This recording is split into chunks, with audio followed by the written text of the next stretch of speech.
Long before 1850, the Chinese had been significantly involved in the economic and social affairs of the Philippines. Direct contact of China and the Philippines existed from at least the Song period, from 960 to 1279. By the year 1368 to 1644, which was the Ming Dynasty, the Zhong trading system emerged, which gave several points in the Philippine regular commercial and cultural contacts with the Chinese. The arrival of the Spanish conquerors in the Philippines in the year 1560s meant new opportunities for the Chinese, though it wasn't the same for the Spaniards. The Spaniards saw the Chinese population as a threat. The Chinese population was many times larger than that of the Spanish, which brought up fears of a Chinese revolt. What is really the definition of a mestizo? According to the Merriam-Webster, a mestizo is a person of mixed blood, specifically a person of mixed European and American Indian ancestry. One can be considered as a Chinese mestizo when a male is a Chinese father and a female is a native mother. Any Chinese mestizo cannot change his status, unlike a Chinese mestiza wherein she could become an Indian if she marries an Indio or retain her status if she marries a mestizo.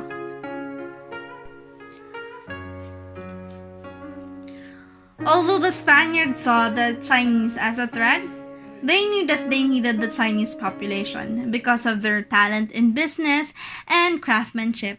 The Spaniards depended on the Chinese to handle the economic side of the society.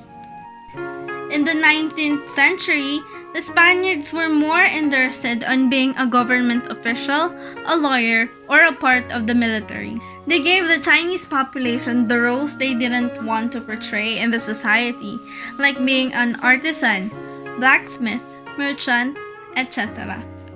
These roles gave them an opportunity in amassing great wealth, which in return noticed by the Spaniards and required the Chinese to pay higher taxes. With the fear of a Chinese revolution, the Spaniards tried to address the issue by converting Chinese people to Catholicism. The Spaniards aimed to develop a mission field in China to spread Catholicism. In order for the Chinese not to resist, the Spaniards offered marriage and permanent resettlement in the Philippines.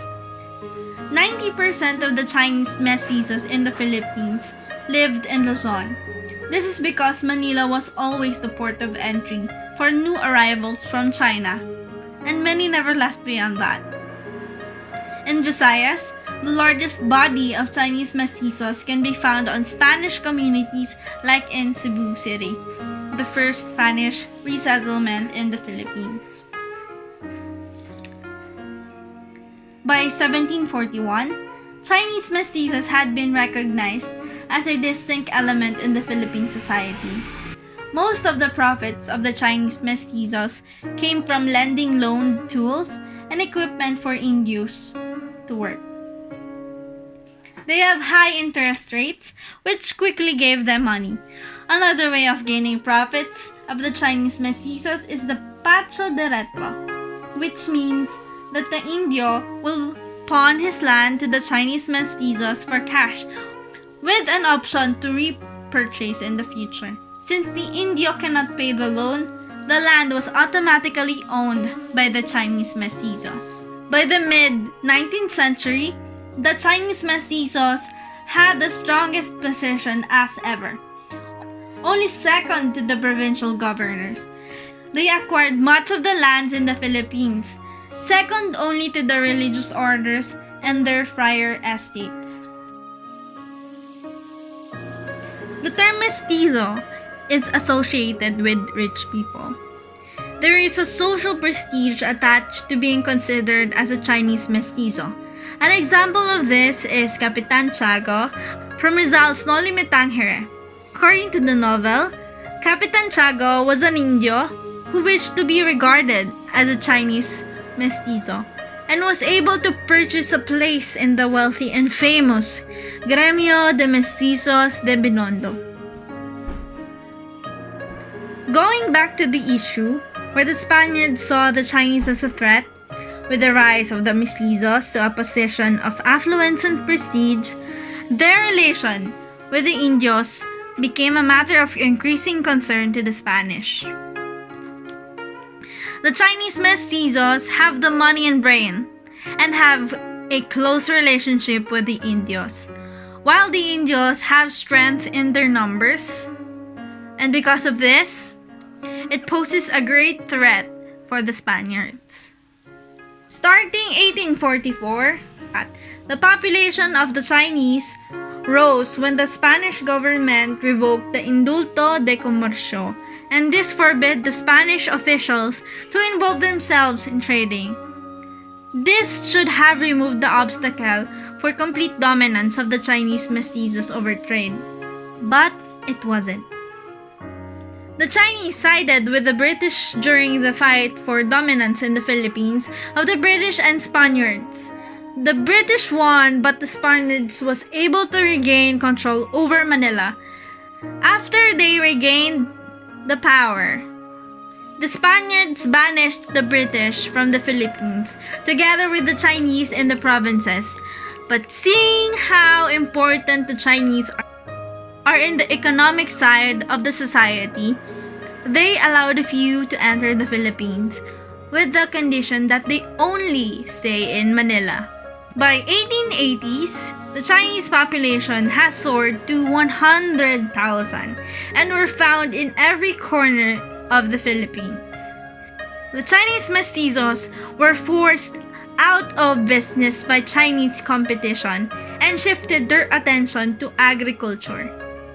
The Chinese Mestizos in the provinces rented lands from friars, which they cultivated.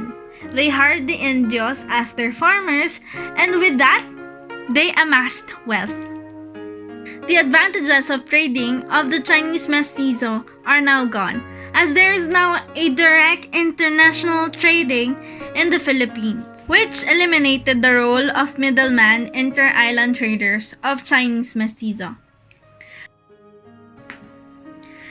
The Chinese Mestizo played an important part in the evolution of what is now called the Filipino nation.